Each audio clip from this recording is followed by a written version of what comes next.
ಈ ವರ್ಷ ತುಂಬಾ ಚೆನ್ನಾಗಿದೆ ಅಂತೇಳಿ ಸಡನ್ ಆಗಿ ನನಗೆ ಜ್ಞಾಪಕ ಬಂದಿದ್ದು ಈ ವರ್ಷ ಮಹಾಕುಂಭಮೇಳ ನಡೆದಿದೆ. 144 ವರ್ಷಗಳಿಗೆ ಒಮ್ಮೆ ಬರುವಂತಹ ಮಹಾಕುಂಭಮೇಳ ನಡೆದಿರುವಂತಹ ವರ್ಷದಲ್ಲಿ ನಾವಿದೀವಿ. ಅಂತ ಒಂದು ಸನಾತನ ಧರ್ಮದ ಅತಿ ದೊಡ್ಡದಾದಂತಹ ಒಂದು ಕಾರ್ಯಕ್ರಮಕ್ಕೆ ನಾವೆಲ್ಲರೂ ಕೂಡ ಸಾಕ್ಷಿಯಾಗಿದ್ದೀವಿ. ಹೌದಾ ಗುರುಗಳೇ, 144 ವರ್ಷಕ್ಕೊಮ್ಮೆ ಬರುವಂತದ್ದು. ಎಲ್ಲರೂ ಹೇಳ್ತಾರೆ ಇಲ್ಲ ಅದು ಕೇವಲ ಪ್ರಚಾರಕ್ಕೋಸ್ಕರ ಅದನ್ನ ಆ ರೀತಿಯಾಗಿ ಮಾಡಿದ್ರು ಅಂತೆಲ್ಲ ಹೇಳ್ಕೊಂಡ್ಬಂದ್ರು. ಅಲ್ಲೇನು ಶಾಸ್ತ್ರದ ಆಧಾರದಲ್ಲಿ ಮಹಾಕುಂಭಮೇಳ ಅದು ಇದೆಲ್ಲ ಏನೂ ಇಲ್ಲ, ಅದೆಲ್ಲ ಏನು ಬರೆದಿಲ್ಲ ಅವರು. ಅಂದ್ರೆ ಪುಷ್ಕರದಲ್ಲಿ ಯಾವಾಗ ಆ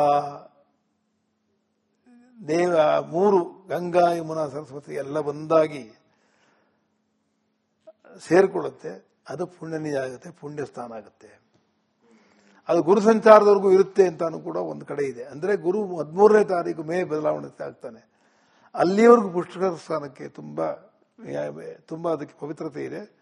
ಅದೇನಾಗಿದೆ, ಉತ್ತರ ಪ್ರದೇಶದಲ್ಲೇ ಈ ಮಹಾನದಿ ಹುಟ್ಟೋದ್ರಿಂದ, ತ್ರಿವೇಣಿ ಸಂಗಮ ಇರೋದ್ರಿಂದ ಅದೇನಾಗಿದೆ ಅಂದ್ರೆ ಅವ್ರಿಗೆ ಮಹಾಶಿವರಾತ್ರಿನೇ ಗಡಿ. ಅವ್ರಿಗೆ ಮೌನಿ ಶಿವರಾತ್ರಿ ಅಂತ ಮಾಡ್ತಾರೆ, ಅಲ್ಲಿಗೆ ಅವರೆಲ್ಲ ಅದನ್ನು ಮುಕ್ತಾಯ ಮಾಡ್ತಾರೆ. ಅವ್ರಿಗೆ ಅಲ್ಲಿವರೆಗೂ ಪವಿತ್ರ. ಆದರೆ ಗಂಗಾ ಸ್ನಾನ ಯಾವಾಗಲೂ ಪವಿತ್ರ ಅಲ್ವೇ? ಅದುವೇ ತ್ರಿವೇಣಿ ಸಂಗಮದಲ್ಲಿ ಸ್ನಾನ ಮಾಡಿದ್ರೆ ಮನುಷ್ಯನ ಪಾಪ ಎಲ್ಲ ತೊಳೆದೋಗುತ್ತೆ. ಇಲ್ಲಿ ಗಂಗೆನ ನಿಂದನೆ ಮಾಡಬಾರ್ದು ಅಂತ ಹೇಳ್ತಾರೆ. ಯಾರು ನಂಬಿಕೆ ಇಲ್ಲೋ ಅವ್ರು ಏನೋ ಮಾತಾಡ್ತಾರೆ, ಇಲ್ಲಿ ಸುರಿದ್ ಬಿಡೋದು, ಆಗಲಪ್ಪ ಒಳ್ಳೇದು ಬಿಡೋದು. ರಾಜ್ಯ ರಾಜಕಾರಣದ ಭವಿಷ್ಯ ಹೇಗಿದೆ ಈಗ ನೋಡಿ, ಮನುಷ್ಯನಿಗೆ ತಾಳಿದವನು ಬಾಳಿಯಾನು ಅಂತ ತಾಳ್ಮೆ ಇರಬೇಕು. ನನಗೆ ನಿಮ್ಮ ಮನಸ್ಸಲ್ಲಿ ಯಾಕೆ ಕೇಳ್ತೀರ ನನಗೆ ಗೊತ್ತ, ಅರ್ಥ ಆಗಿದೆ ನನಗೆ.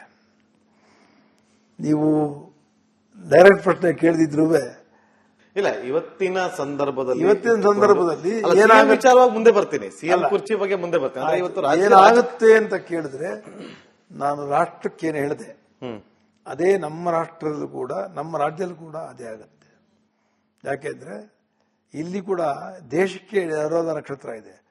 ಅನುರಾಧ ನಕ್ಷತ್ರ ಶನಿ ನಕ್ಷತ್ರ. ಅದು ಶನಿ ಪಂಚಮಕ್ಕೆ ಹೋಗಿ ಗುರು ಮಿಥುನ ರಾಶಿಗೆ ಹೋಗ್ತಾನೆ. ಅವನು ಧನಸ್ಸಿಗೆ 7ನೇ ಮನೆ ಆಗ್ತಾನೆ, ಒಟ್ಟಲ್ಲಿ ದೇಶಕ್ಕೆ 8ನೇ ಮನೆ ಆಗ್ತಾನೆ ಅವನು. ಅಲ್ಲಿ ಹೋದಾಗ ನೋಡಿ, ನೀವು ಯಾವ್ದಾದ್ರು ಒಂದು ರಾಜ್ಯ ಶಾಂತವಾಗಿ ತೋರಿಸ್ಬಿಡಿ ನೋಡೋಣ ನನಗೆ. ನೀವು ಎಲ್ಲ ಶಾಂತಿ ಇದೆಯಾ? ತಮಿಳುನಾಡು ಭಾಷಾ ಗಲಾಟೆ, ಇಲ್ಲಿ ಬಿಜೆಪಿ ಕುಸಿತಾ ಇದೆ, ಇವರು ರಾಜ್ಯಭಾರ ಮಾಡ್ತಿದ್ದಾರೆ, ಮಾಡಕ್ಕಾಗ್ತಾ ಇದೆಯಾ? ಹನಿ ಟ್ರ್ಯಾಪ್ ಅಂತಾರೆ, 60% ಕಮಿಷನ್ ಅಂತಾರೆ, ಅವ್ರ ಮೇಲೆ ಎಲ್ಲ ಅವರಲ್ಲೇ ಒಗ್ಗಟ್ಟಿಲ್ಲ. ರಾಜಣ್ಣವ್ರು ರಾಜ ಇದ್ದಂಗಿರ್ಬೋದು, ಯಾರಿಗೂ ಬೇಕಿಲ್ಲ ಅಷ್ಟೇ. ಎಲ್ಲ ಕಡೆ ಮಹಾರಾಷ್ಟ್ರ ಗಲಾಟೆ ಆಗ್ತಿಲ್ವಾ? ನೋಡಿ ಎಲ್ಲಿ ಗಲಾಟೆ ಇಲ್ಲ. ಆಯ್ತು, ಈಗ ಬಿಜೆಪಿ ಡೆಲ್ಲಿಲಿ ಗೆತ್ತು, ಅಲ್ಲೇ ಎಲ್ಲ ಸುಗಮ ನಡೀತಾ ಇದೆಯಾ? ಅಲ್ಲೂ ಕೂಡ ತಮಗೆ ಕಾಣ್ತಾ ಇಲ್ಲ. ಇದ್ರಿಗೆ ಪಂಜಾಬ್ ನಡೀತಾ ಇದೆಯಾ? ಹರಿಯಾಣ ನಡೀತಾ ಇದೆಯಾ? ಇದಕ್ಕೆಲ್ಲ ಒಂದೇ ಉತ್ತರ ಕೊಡ್ತೇನೆ ನಿಮಗೆ. ಇಲ್ಲೂ ಕೂಡ ನಾನು ಕಳಕಳಿಯಿಂದ ಪ್ರಾರ್ಥನೆ ಮಾಡ್ತೇನೆ. ಸಿದ್ದರಾಮಯ್ಯ ನನ್ನ ಪರಿಚಯ ಇದೆ, ಅರೆ ನಾನು ಅವ್ರನ್ನೇನು ಕೇಳಕ್ ಹೋಗಿಲ್ಲ, ನಾನು ಯಾರನ್ನು ಕೇಳೋ ಅಭ್ಯಾಸ ಇಲ್ಲ. ದೇವರಾಜ ಅವಸ್ಥೆ ಏನು ಕೇಳಿದೆ ನಾನು. ಇಂದಿರಾ ಗಾಂಧಿ ನಾನೇ ಚಿಕ್ಕಬಳ್ಳಾಪುರಕ್ಕೆ ಮುಂದೆ ಗೆಲ್ಲಿಸಿ ಪ್ರಧಾನಮಂತ್ರಿ ಮಾಡಿ ಅವ್ರ ಜೊತೆ ಇದ್ದೆ. ಧರ್ಮಸ್ಥಳದ ಶುಭಂಚಾಕ ಕೊಟ್ಟಿದ್ದೇನೆ. ನಾನು ಯಾವತ್ತೂ ಏನು ಕೇಳೋದು ಅಭ್ಯಾಸ ಇಲ್ಲ. ನಮ್ಮ ತಂದೆಗೆ ಮಾತು ಕೊಟ್ಟಿದ್ದೆ, ಯಾರ ಮುಂದೆ ಭಿಕ್ಷೆ ಬೇಡಲ್ಲ ಅಂತ. ನಾ ಯಾರನ್ನೂ ಭಿಕ್ಷೆ ಬೇಡ, ಯಾರ ಮನೆಗೆ ಹೋಗಿಲ್ಲ. ಆದರೆ ಇಷ್ಟು ಮಾತ್ರ ಹೇಳ್ತೀನಿ, ಮನುಷ್ಯನಿಗೆ ಆಯುಸ್ಸೊಂದು ಆರೋಗ್ಯ ಅಂತ ಇದ್ದು ಆಯುಸ್ಸು ಹೊಂದಿದ್ರೆ ಏನ್ ಬೇಕಾರಾಗ್ಬೋದಲ್ಲ. ಈ ಹೊತ್ತಲ್ಲಿ ನಮ್ಮ ಮುಖ್ಯಮಂತ್ರಿಗಳು ಸಿದ್ದರಾಮಯ್ಯನವರು ಆರೋಗ್ಯ ಇರೋದು ನಾನು ನೋಡಕ್ ಬಯಸ್ತೇನೆ ಅಷ್ಟೇನೆ. ಜಾತಿ ಇದೆ, ಎಲ್ಲ ಇದೆ, ಅವರಿಗೆ ಬುದ್ಧಿವಂತಿದ್ದಾರೆ. ಇಷ್ಟು ವಿಶೇಷವಾದ ಅವಧಿಯಲ್ಲಿ ಅವರಷ್ಟು ಹಣಕಾಸಿನ ಬಜೆಟ್ ಕೀರ್ತಿ ಗಳಿಸಿದ್ದಾರೆ, 7 ವರ್ಷ ಮಾಡಿದ್ದಾರೆ. ಆರೋಗ್ಯದ ಕಡೆ ಗಮನ ಜನ ಕೊಡ್ಲಿ. ಎಷ್ಟು ಕಾಲ ರಾಜಯೋಗ ಇರಬೇಕು ಇದ್ದೇ ಇರುತ್ತೆ. ಆರೋಗ್ಯ ಕೈ ಕೊಡಬಾರ್ದು ಅವರಿಗೆ. ಯಾವತ್ತು ರಾಜ್ಯಗಳಲ್ಲಿ ಯಾವ ಮುಖ್ಯಮಂತ್ರಿಗಳ ಪ್ರಧಾನಮಂತ್ರಿ ಆಗಲಿ ಅವರು ಬಳಲಿದ್ರೆ, ಆರೋಗ್ಯ ಕಟ್ಟಿದ್ರೆ ಆ ರಾಜ್ಯದಲ್ಲಿ ದುಃಖ ಬರುತ್ತೆ, ದಾರಿದ್ರ್ಯ ಬರುತ್ತೆ. ಬಜೆಟ್ ಮಾಡಿಸಿದ್ರೆ ಈ ಬಾರಿ ಅಲ್ವಾ? ನೋಡಿ, ಅದರಿಂದ ನಮ್ಮ ಮುಖ್ಯಮಂತ್ರಿಗಳು ಆರೋಗ್ಯವನ್ನು ಕಾಪಾಡಿಕೊಂಡು ಇರಬೇಕಾದ್ರೆ ಆರೋಗ್ಯಕ್ಕೆ ಪ್ರಾಧಾನ್ಯತೆ ಕೊಡಲಿ.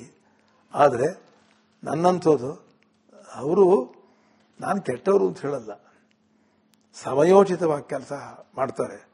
ನೋಡಿ, ಪ್ರಬುದ್ಧತೆಯಿಂದ ಅವರೇ ಬಿಟ್ಕೊಟ್ಟು ಹೋಗ್ತಾರೆ. ಅವರಿಗೆ ಯಾರೇನ್ ಬೇಕಾದ್ರೂ ಹೇಳಿ, ಯಾರು ಬಿಟ್ಕೊಡ್ತಾರೆ? ಯಾರು ಅವರ ಯಾರಿಗೆ ಮಾತು ಕೊಟ್ಟಿದ್ದಾರೋ ಕಾಂಗ್ರೆಸ್ ಹೈಕಮಾಂಡ್ನಲ್ಲಿ, ನೀವರ್ಧ ಭಾಗ ಇವರ್ಧ ಭಾಗ ಅಂತ ಹೇಳಿ ಅವರೇ ಕರೆದು ಕೊಟ್ಬಿಟ್ಟು ಹೋಗ್ತಾರೆ. ಅವರೇ ಡಿ ಕೆ ಶಿವಕುಮಾರ್ ಅವರು ಯಾವುದೇ ಕಾರಣಕ್ಕೂ ಕೂಡ ಸಿಎಂ ಆಗಬಾರದು ಅಂತೇಳಿ ಒಂದಷ್ಟು ಜಟಾಪಟಿಗಳು ನಡೀತಾ ಇದೆ. ಅದು ನಡೀಲಿ ಬಿಡಿ, ಅದಕ್ಕೇನಂತ. ಈಗ ಒಂದು ತಂದೆ ಮಕ್ಕಳೇ ಹೊಂದ್ಕೊಂಡಿರೋಲ್ಲ. ಅಣ್ಣಂಗೆ ಜಾಸ್ತಿ ಕೊಟ್ರ ಅಪ್ಪ ತಮ್ಮಂಗೆ ಕೊಡ್ಲಿಲ್ಲ, ಹೆಣ್ಮಕ್ಳು ನಮ್ಗೇನು ಕೊಡ್ಲಿಲ್ಲ ಅಂತ ಎಲ್ಲ ಮಾಡ್ತಾರೆ. ಇಂಥ ಒಂದು ರಾಜ್ಯದಲ್ಲಿ ಅಷ್ಟು ಮಾತ್ರ ಇದೆ, ಹೇಗೆ ಲೆಕ್ಕಾಚಾರ? ಈ ವರ್ಷ ತುಂಬಾ ಚೆನ್ನಾಗಿದೆ ಅಂತೇಳಿ ಸಡನ್ ಆಗಿ ನನಗೆ ಜ್ಞಾಪಕ ಬಂದಿದ್ದು, ಈ ವರ್ಷ ಮಹಾಕುಂಭಮೇಳ ನಡೆದಿದೆ.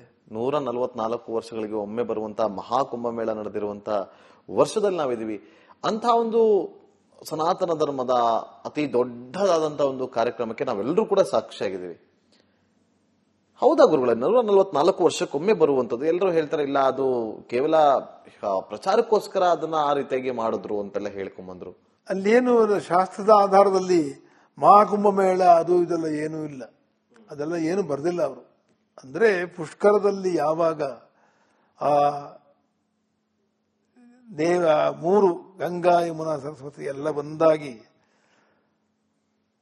ಸೇರ್ಕೊಳ್ಳುತ್ತೆ, ಅದು ಪುಣ್ಯನಿಜ ಆಗುತ್ತೆ, ಪುಣ್ಯ ಸ್ಥಾನ ಆಗುತ್ತೆ. ಅದು ಗುರು ಸಂಚಾರದವರೆಗೂ ಇರುತ್ತೆ ಅಂತಾನು ಕೂಡ ಒಂದು ಕಡೆ ಇದೆ. ಅಂದ್ರೆ ಗುರು 13ನೇ ತಾರೀಕು ಮೇ ಬದಲಾವಣೆ ಆಗ್ತಾನೆ, ಅಲ್ಲಿವರೆಗೂ ಪುಷ್ಕರ ಸ್ಥಾನಕ್ಕೆ ತುಂಬಾ ಅದಕ್ಕೆ ಪವಿತ್ರತೆ ಇದೆ. ಅದೇನಾಗಿದೆ, ಉತ್ತರ ಪ್ರದೇಶದಲ್ಲೇ ಈ ಮಹಾನದಿ ಹುಟ್ಟೋದ್ರಿಂದ, ತ್ರಿವೇಣಿ ಸಂಗಮ ಇರೋದ್ರಿಂದ ಅದೇನಾಗಿದೆ ಅಂದ್ರೆ ಅವ್ರಿಗೆ ಮಹಾಶಿವರಾತ್ರಿನೇ ಗಡಿ. ಅವ್ರಿಗೆ ಮೌನಿ ಶಿವರಾತ್ರಿ ಅಂತ ಮಾಡ್ತಾರೆ, ಅಲ್ಲಿಗೆ ಅವರೆಲ್ಲ ಅದನ್ನು ಮುಕ್ತಾಯ ಮಾಡ್ತಾರೆ. ಅವ್ರಿಗೆ ಅಲ್ಲಿವರೆಗೂ ಪವಿತ್ರ.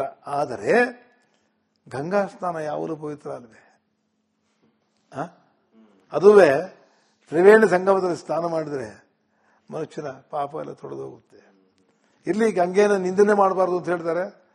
ಯಾರು ನಂಬಿಕೆ ಇಲ್ಲೋ ಅವ್ರು ಏನೋ ಮಾತಾಡ್ತಾರೆ, ಇಲ್ಲಿ ಸುಮ್ಮನೆ ಬಿಡೋದು, ಆಗಲಪ್ಪ ಒಳ್ಳೇದನ್ನು ಬಿಡೋದು. ರಾಜ್ಯ ರಾಜಕಾರಣದ ಭವಿಷ್ಯ ಹೇಗಿದೆ ಈಗ ನೋಡಿ, ಮನುಷ್ಯನಿಗೆ ತಾಳಿದವನು ಬಾಳಿಯಾನು ಅಂತ ತಾಳ್ಮೆ ಇರಬೇಕು. ನನಗೆ ನಿಮ್ಮ ಮನಸ್ಸಲ್ಲಿ ಯಾಕೆ ಕೇಳ್ತೀರ ನನಗೆ ಗೊತ್ತ, ಅರ್ಥ ಆಗಿದೆ ನನಗೆ. ನೀವು ಡೈರೆಕ್ಟ್ ಪ್ರಶ್ನೆ ಕೇಳಿದ್ರು ಇಲ್ಲ, ಇವತ್ತಿನ ಸಂದರ್ಭದಲ್ಲಿ ಏನಾಗುತ್ತೆ ಮುಂದೆ ಬರ್ತೀನಿ, ಸಿಎಂ ಕುರ್ಚಿ ಬಗ್ಗೆ ಮುಂದೆ ಬರ್ತೀನಿ. ಏನಾಗುತ್ತೆ ಅಂತ ಕೇಳಿದ್ರೆ, ನಾನು ರಾಷ್ಟ್ರಕ್ಕೇನು ಹೇಳಿದೆ ಅದೇ ನಮ್ಮ ರಾಷ್ಟ್ರದಲ್ಲೂ ಕೂಡ, ನಮ್ಮ ರಾಜ್ಯದಲ್ಲೂ ಕೂಡ ಅದೇ ಆಗುತ್ತೆ. ಯಾಕೆಂದ್ರೆ ಇಲ್ಲಿ ಕೂಡ ದೇಶಕ್ಕೆ ಅನುರಾಧ ನಕ್ಷತ್ರ ಇದೆ. ಅನುರಾಧ ನಕ್ಷತ್ರದಲ್ಲಿ, ಅನುರಾಧ ನಕ್ಷತ್ರ ಶನಿ ನಕ್ಷತ್ರ. ಅದು ಶನಿ ಪಂಚಮಕ್ಕೆ ಹೋಗಿ ಗುರು ಮಿಥುನ್ ರಾಶಿಗೆ ಹೋಗ್ತಾನೆ. ಅವನು ಧನಸ್ಸಿಗೆ 7ನೇ ಮನೆ ಆಗ್ತಾನೆ, ಒಟ್ಟಲ್ಲಿ ದೇಶಕ್ಕೆ 8ನೇ ಮನೆ ಆಗ್ತಾನೆ ಅವನು. ಅಲ್ಲಿ ಹೋದಾಗ ನೋಡಿ, ನೀವು ಯಾವ್ದಾದ್ರು ಒಂದು ರಾಜ್ಯ ಶಾಂತವಾಗಿ ತೋರಿಸ್ಬಿಡಿ ನೋಡೋಣ. ನೀವು ಎಲ್ಲ ಶಾಂತಿ ಇದೆಯಾ? ತಮಿಳುನಾಡು ಭಾಷಾ ಗಲಾಟೆ, ಇಲ್ಲಿ ಬಿಜೆಪಿ ಕುಸಿತಾ ಇದೆ, ಇವರು ರಾಜ್ಯಭಾರ ಮಾಡ್ತಿದ್ದಾರೆ, ಮಾಡೋಕ್ಕಾಗ್ತಾ ಇದೆಯಾ? ಹನಿ ಟ್ರ್ಯಾಪ್ ಅಂತಾರೆ, 60% ಕಮಿಷನ್ ಅಂತಾರೆ. ಅವ್ರ ಮೇಲೆ ಎಲ್ಲ ಅವರಲ್ಲೇ ಒಗ್ಗಟ್ಟಿಲ್ಲ. ರಾಜಣ್ಣವ್ರು ರಾಜ ಇದ್ದಂಗಿರ್ಬೋದು, ಯಾರಿಗೂ ಬೇಕಿಲ್ಲ ಅಷ್ಟೇ. ಎಲ್ಲ ಕಡೆ ತೋರಿಸಿ. ಮಹಾರಾಷ್ಟ್ರ ಗಲಾಟೆ ಆಗ್ತಿಲ್ವಾ? ನೋಡಿ ನೋಡಿ, ಎಲ್ಲಿ ಗಲಾಟೆ ಇಲ್ಲ. ಆಯ್ತು, ಈಗ ಬಿಜೆಪಿ ಡೆಲ್ಲಿಲಿ ಗೆಲ್ತು, ಅಲ್ಲೇ ಎಲ್ಲ ಸುಗಮ ನಡೀತಾ ಇದೆಯಾ? ಅಲ್ಲೂ ಕೂಡ ತಮಗೆ ಕಾಣ್ತಾ ಇಲ್ಲ. ಇದ್ರಿಗೆ ಪಂಜಾಬ್ ನಡೀತಾ ಇದೆಯಾ? ಹರಿಯಾಣ ನಡೀತಾ ಇದೆಯಾ? ಇದಕ್ಕೆಲ್ಲ ಒಂದೇ ಉತ್ತರ ಕೊಡ್ತೇನೆ ನಿಮಗೆ. ಇಲ್ಲೂ ಕೂಡ ನಾನು ಕಳಕಳಿಯಿಂದ ಪ್ರಾರ್ಥನೆ ಮಾಡ್ತೇನೆ. ಸಿದ್ದರಾಮಯ್ಯ ನನ್ನ ಪರಿಚಯ ಇದೆ, ಅದೇ ನಾನು ಅವ್ರನ್ನೇನು ಕೇಳಕ್ಕೆ ಹೋಗಿಲ್ಲ, ನಾನು ಯಾರನ್ನು ಕೇಳೋ ಅಭ್ಯಾಸ ಇಲ್ಲ. ದೇವರಾಜ ಅವಸ್ಥೆ ಏನು ಕೇಳಿದೆ ನಾನು. ಇಂದಿರಾ ಗಾಂಧಿ ನಾನೇ ಚಿಕ್ಕಬಳ್ಳೂರು ಕರ್ಕೊಂಡ್ಬಂದು ಕೆಲಸಿ ಪ್ರಧಾನಮಂತ್ರಿ ಮಾಡಿ ಅವ್ರ ಜೊತೆ ಇದ್ದೆ. ಧರ್ಮಸ್ಥಳದ ಪಶುಬಂಟ ಕೊಟ್ಟಿದ್ದೇನೆ. ನಾ ಯಾವತ್ತೂ ಏನು ಕೇಳೋದು ಅಭ್ಯಾಸ ಇಲ್ಲ. ನಮ್ಮ ತಂದೆಗೆ ಮಾತು ಕೊಟ್ಟಿದ್ದೆ, ಯಾರು ಬಂದರೆ ಭಿಕ್ಷೆ ಬೇಡಲ್ಲ ಅಂತ. ನಾ ಯಾರ್ದು ಭಿಕ್ಷೆ ಬೇಡ, ಯಾರ ಮನೆಗೆ ಹೋಗಿಲ್ಲ. ಆದರೆ ಇಷ್ಟು ಮಾತ್ರ ಹೇಳ್ತೀನಿ, ಮನುಷ್ಯನಿಗೆ ಆಯುಸ್ಸೊಂದು ಆರೋಗ್ಯ ಅಂತ ಇದ್ದು ಆಯುಸ್ಸು ಹೊಂದಿದ್ರೆ ಏನ್ ಬೇಕಾರಾಗ್ಬೋದಲ್ಲ. ಈ ಹೊತ್ತಲ್ಲಿ ನಮ್ಮ ಮುಖ್ಯಮಂತ್ರಿಗಳು ಸಿದ್ದರಾಮಯ್ಯನವರು ಆರೋಗ್ಯ ಇರೋದು ನಾನು ನೋಡಕ್ ಬಯಸ್ತೇನೆ ಅಷ್ಟೇನೆ. ಜಾತಿ ಇದೆ, ಎಲ್ಲ ಇದೆ, ಅವರಿಗೆ ಬುದ್ಧಿವಂತಿದ್ದಾರೆ. ಇಷ್ಟು ವಿಶೇಷವಾದ ಅವಧಿಯಲ್ಲಿ ಅವರಷ್ಟು ಹಣಕಾಸಿನ ಬಜೆಟ್ ಯಾರು ಇಲ್ಲ. ಕೀರ್ತಿ ಗಳಿಸಿದ್ದಾರೆ, 7 ವರ್ಷ ಮಾಡಿದ್ದಾರೆ. ಆರೋಗ್ಯದ ಕಡೆ ಗಮನ ಜನ ಕೊಡ್ಲಿ. ಎಷ್ಟು ಕಾಲ ರಾಜಯೋಗ ಇರಬೇಕು ಇದ್ದೇ ಇರುತ್ತೆ. ಆರೋಗ್ಯ ಕೈ ಕೊಡಬಾರ್ದು ಅವರಿಗೆ.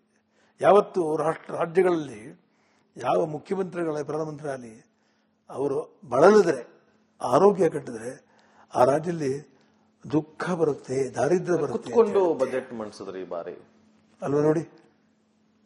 ಅದರಿಂದ ನಮ್ಮ ಮುಖ್ಯಮಂತ್ರಿಗಳು ಆರೋಗ್ಯವನ್ನು ಕಾಪಾಡಿಕೊಂಡು ಇರಬೇಕಾದ್ರೆ ಆರೋಗ್ಯಕ್ಕೆ ಪ್ರಾಧಾನ್ಯತೆ ಕೊಡಲಿ. ಆದರೆ ನನ್ನಂಥದ್ದು ಅವರು, ನಾನು ಕೆಟ್ಟವರು ಅಂತ ಹೇಳಲ್ಲ, ಸಮಯೋಚಿತವಾಗಿ ಕೆಲಸ ಮಾಡ್ತಾರೆ ನೋಡಿ. ಪ್ರಬುದ್ಧತೆಯಿಂದ ಅವರೇ ಬಿಟ್ಕೊಟ್ಟು ಹೋಗ್ತಾರೆ. ಅವರಿಗೆ ಯಾರೇನ್ ಬೇಕಾದ್ರೂ ಹೇಳಿ, ಯಾರು ಬಿಟ್ಕೊಡ್ತಾರೆ? ಯಾರು ಅವರ ಯಾರಿಗೆ ಮಾತು ಕೊಟ್ಟಿದ್ದಾರೋ ಕಾಂಗ್ರೆಸ್ ಹೈಕಮಾಂಡ್ನಲ್ಲಿ, ನೀವರ್ಧ ಭಾಗ ಇವರ್ಧ ಭಾಗ ಅಂತ ಹೇಳಿ ಅವರೇ ಕರೆದು ಕೊಟ್ಬಿಟ್ಟು ಹೋಗ್ತಾರೆ. ಅವರೇ ಡಿ ಕೆ ಶಿವಕುಮಾರ್ ಅವರು ಯಾವುದೇ ಕಾರಣಕ್ಕೂ ಕೂಡ ಸಿಎಂ ಆಗಬಾರದು ಅಂತೇಳಿ ಒಂದಷ್ಟು ಜಟಾಪಟಿಗಳು ನಡೀತಾ ಇದೆ. ಅದು ನಡೀಲಿ ಬಿಡಿ, ಅದಕ್ಕೇನಂತೀಗ. ಒಂದು ತಂದೆ ಮಕ್ಕಳೇ ಹೊಂದ್ಕೊಂಡಿರೋಲ್ಲ. ಅಣ್ಣಂಗೆ ಜಾಸ್ತಿ ಕೊಟ್ರವಪ್ಪ, ತಮ್ಮಂಗೆ ಕೊಡ್ಲಿಲ್ಲ, ಹೆಣ್ಮಕ್ಳು ನಮ್ಗೇನು ಕೊಡ್ಲಿಲ್ಲ ಅಂತ ಎಲ್ಲ ಮಾಡ್ತಾರೆ. ಇಂಥ ಒಂದು ರಾಜ್ಯದಲ್ಲಿ ಅಷ್ಟು ಮಾತ್ರ ಇದೆ, ಹೇಗೆ ಲೆಕ್ಕಾಚಾರ?